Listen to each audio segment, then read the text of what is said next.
चलिए सूर्य ताप क्या है। तो सूर्य से आने वाली जो विकिरण को सूर्य ताप कहा जाता है। माने सूर्य से जो रोशनी आएगा ना, इसी को क्या कहते हैं, सूर्य ताप कहते हैं। देखना सूर्य से रोशनी क्या रहेगा बेटा, यहां से 100% अगर रोशनी चला, सूर्य का प्रकाश पृथ्वी पर पड़ा, तो क्या होगा, यहाँ पर बादल 14% का बन जाएगा। और क्या होगा बेटा, 27% है ना, इसमें जो ये बादल है इसमें क्या हो जाएगा, 27% इसमें चला जाएगा, 6% वायुमंडल में चला जाएगा और 2% धूलकण में चला जाएगा। और पृथ्वी पर 51% है ना सूर्य का प्रकाश पड़ता है। अब गर्मियों के दिन में गर्म कैसे लगता है, क्यों गर्म बढ़ता है? गर्म बढ़ने का कारण क्या है कि सूर्य से तो 100% यहाँ से है ना कि सूर्य ताप चला, बादल बना नहीं, बादल नहीं बना, जिसके कारण सूर्य का प्रकाश सीधे पृथ्वी पे पड़ा। जैसे ही सीधे पृथ्वी पे पड़ा तो क्या होगा, यह पृथ्वी ज्यादा गर्म होगा, धूप ज्यादा पड़ेगा, और धूप जैसे ही ज्यादा पड़ेगा गर्मी ज्यादा होगा, जिसके कारण अभी हम लोगों को ज्यादा गर्मी का सामना करना पीछे पड़ा है। समझ में आया? आते हैं बेटा, इसके बाद में आते हैं, यहाँ पर बताया गया है, देखना है सभी को। देखिए पृथ्वी को कुल सूर्य तापमान 51% मिलता है। पृथ्वी को जो सूर्य का तापमान 51% मिलता है, इसे ही पृथ्वी का उष्मीय बजट कहते हैं। उष्मीय बजट किसे कहते हैं? तो जितना पृथ्वी को ताप मिलेगा वही ताप क्या कहलाएगा, उष्मीय बजट कहलाएगा। ठीक है, चलिए इसके बाद में बताते हैं, वही क्या कहलाएगा, उष्मीय बजट कहलाता है। चलिए इसके बाद में बताते हैं बेटा, कहा गया है सूर्य से विकिरण जो लघु तरंग के रूप में आता है, जिसे बादल आने देता है, किंतु पृथ्वी से जाने वाला विकिरण दीर्घ के रूप में जाता है, जिसे बादल जाने नहीं देता है। कहने का मतलब है लघु के रूप में तरंग आएगा सूर्य से, तो बादल क्या होगा, उसे नीचे आने देगा। लेकिन क्या होगा, पृथ्वी से जब जाएगा दीर्घ से, तो उसे है ना यह बादल जाने नहीं देता है। देखिए बादलों वाली रात गर्म होती है, आसमान में बादल अगर छा जाएगा तो गर्म हो जाता है, बादल गर्म हो जाता है और मौसम गर्म रहेगा। पृथ्वी दीर्घ तरंग का संवहन विधि से गर्म होता है। वायुमंडलीय दाब क्या है, तो वायुमंडल के परतों द्वारा लगाया गया दाब वायुमंडलीय दाब कहलाता है। ठीक है, ऊंचाई पर जाने पर यह घट जाता है, जिसे खैरोमीटर से मापा जाता है। वायुमंडलीय दाब को किससे, खैरोमीटर से मापा जाता है। चलिए वैरोमीटर से समुद्र की लहर को मापा जाता है, और वैरोमीटर में पारा भरा होता है।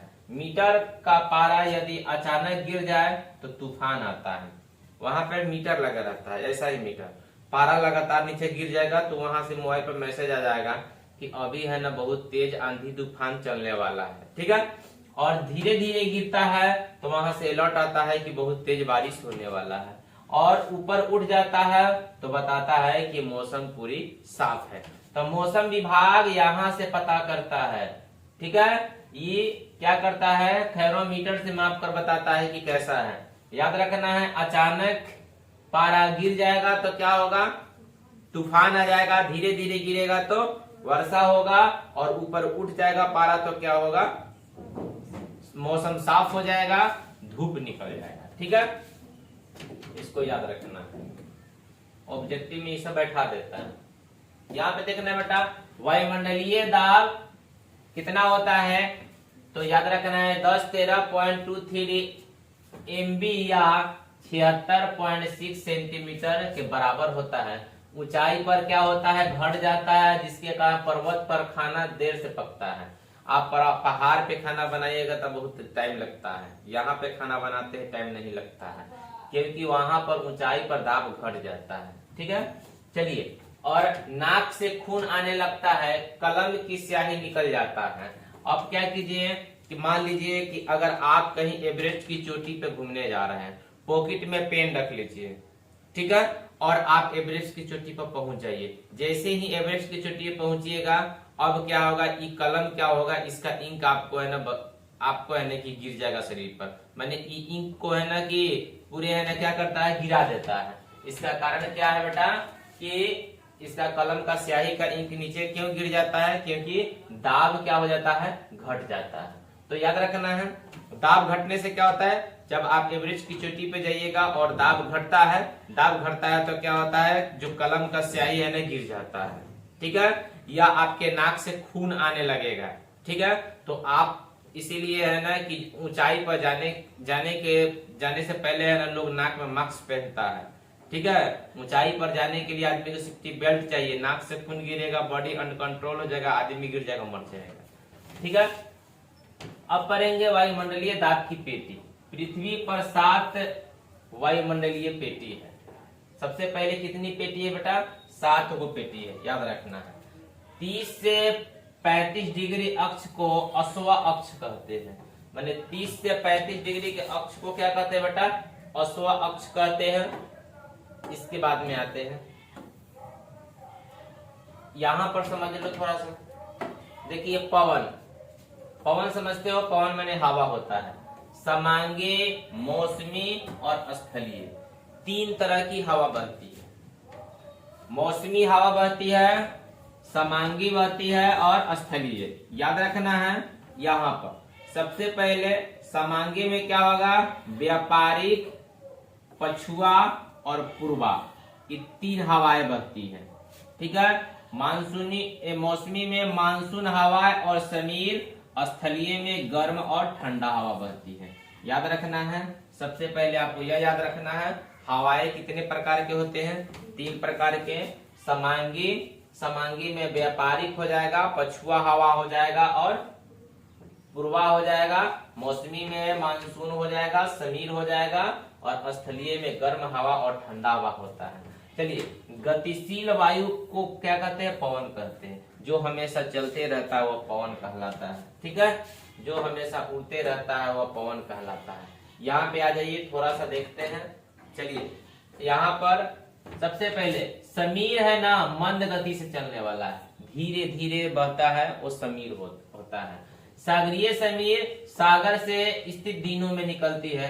स्थलीय समीर स्थल से सागर रात में निकलती है। सागरीय समीर दिन में निकलता है, स्थलीय कहाँ निकलेगा, रात में निकलेगा। अब पर्वतीय समीर क्या रहेगा, पर्वत से निकलेगा लेकिन रात में निकलेगा। घाटीय समीर दिन में निकलता है। इसीलिए आप देखिएगा कभी हवा बहता है तो रात में तेज हवा बहती है।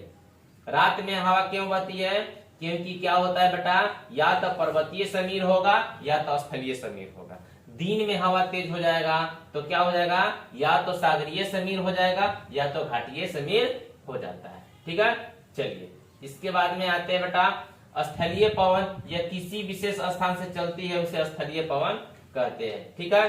चलिए, यहां तक आपको है ना देखना है। अब मैं आप लोगों को आपकी बुक की ओर ले चलता हूं, ठीक है।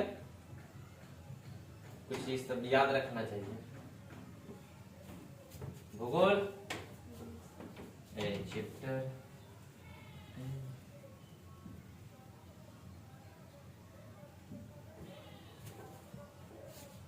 कौन होगा, 5।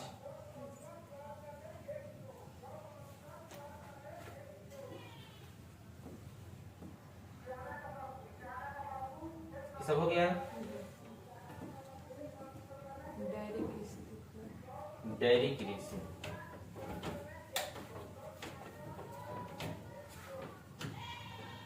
निर्वाहन कृषि, गहन कृषि और 4 रोपण कृषि हो गया। झूम खेती,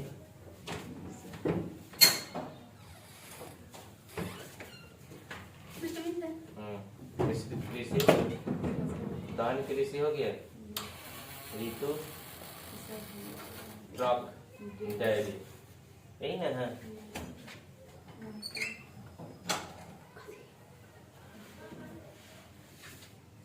चलिए समझाते हैं डेयरी कृषि की विशेषता। तो सबसे पहले पूंजी, पशुओं के लिए छप्पर, कहने का मतलब है जब तक पैसा नहीं रहेगा तब तक आप व्यवस्था नहीं कर सकते हैं। डेयरी कृषि के लिए आपको पैसा होने चाहिए, पूंजी।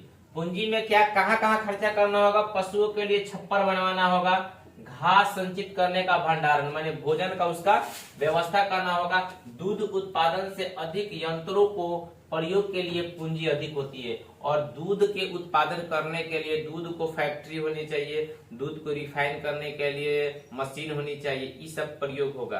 तो अगर डेयरी कृषि की विशेषता में आपको पैसा बहुत अहम भूमिका निभाता है। दूसरा है श्रम। कहने का मतलब है आप छप्पर डाल लिए, मवेशी खरीद लिए, मशीन खरीद लिए, अगर आप मेहनत ही नहीं कीजिएगा फिर तो नहीं होगा। तो इसीलिए पशुओं को चराने, दूध निकालने आदि कार्यों के लिए वर्ष भर श्रम की आवश्यकता होती है। रोज सुबह शाम सभी मेहनत होना चाहिए। घर में अगर कोई पार्टी फंक्शन है, एक दिन नहीं खाओ लेकिन उसको खाना जरूर दो, ठीक है। चलिए इसके बाद में आते हैं नगरीय, आते हैं बेटा, यहाँ देखना है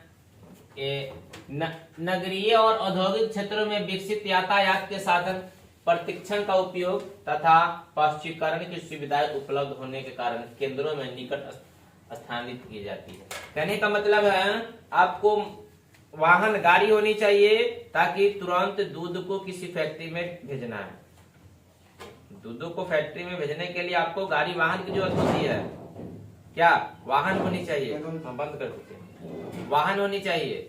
जब तक अगर आपका वाहन नहीं है, कोई गाड़ी की सुविधा नहीं है, तो फिर आप पश्चीकरण का मतलब है पैकेट, जो हमको सुधा वाला दूध आता है ना, पैकेट में कस के, उसको पश्चीकरण कहा जाता है, ठीक है।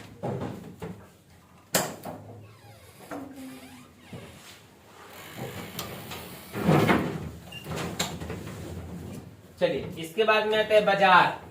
डेयरी कृषि के कार्य नगरीय औद्योगिक केंद्रों में समित किया जाता है, क्योंकि ये क्षेत्र ताजा दूध और अन्य डेयरी उत्पादन में अच्छे बाजार होता है। मैंने कहने का मतलब है हमको बाजार की उपलब्ध होनी चाहिए।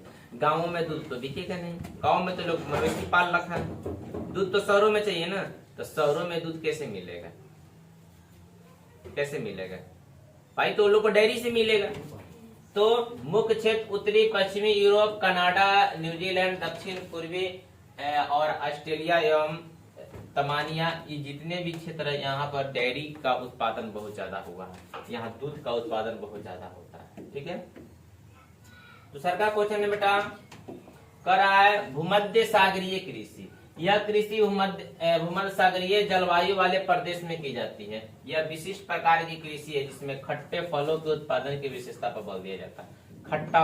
खट्टा फल नींबू, संतरा और बताइए इमली आदि की खेती यहाँ किया जाता है। यह सूक्ष्म कृषि भी की जाती है। गर्मी महीने में जंजीर जैतून पैदा होता है, और शीत ऋतु में जब यूरोप के संयुक्त राष्ट्र अमेरिका में फसलों की, सब्जियों की मांग होती है, तब इन क्षेत्रों में आपूर्ति के लिए है ना, क्या किया जाता है बेटा? इन क्षेत्रों में कई देशों में अच्छे किस्म के क्या रोपा जाता है?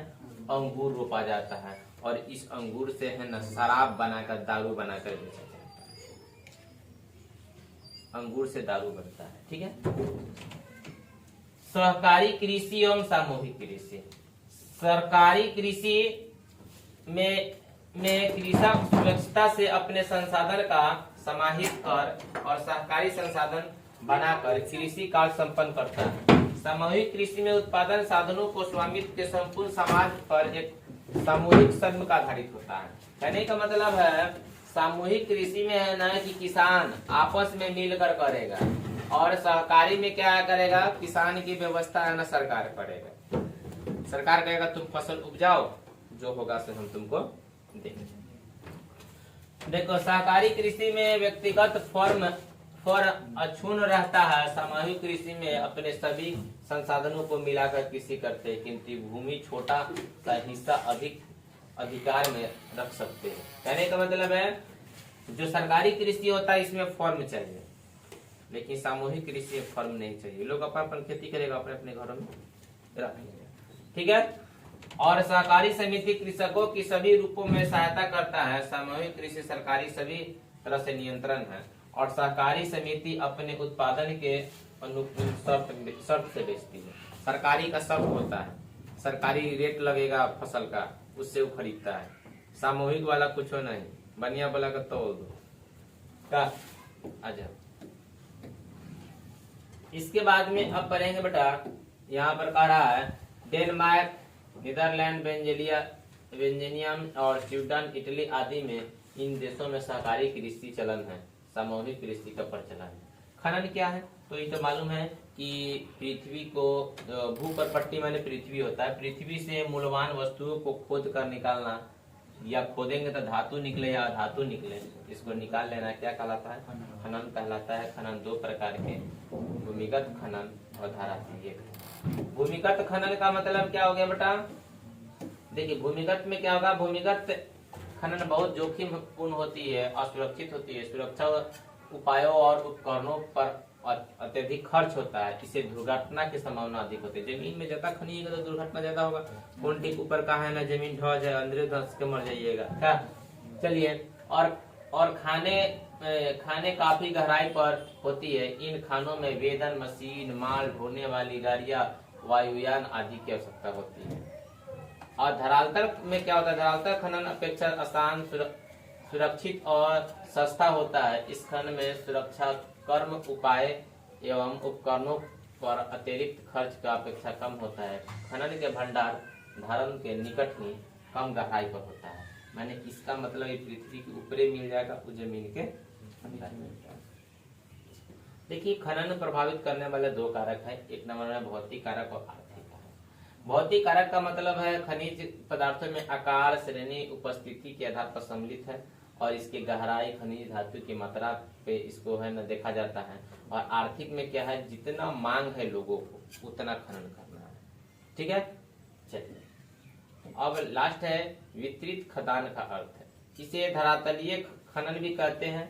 यह सस्ता तरीका है। इसमें सुरक्षात्मक और पूर्वापाय एवं उपकरणों पर आधारित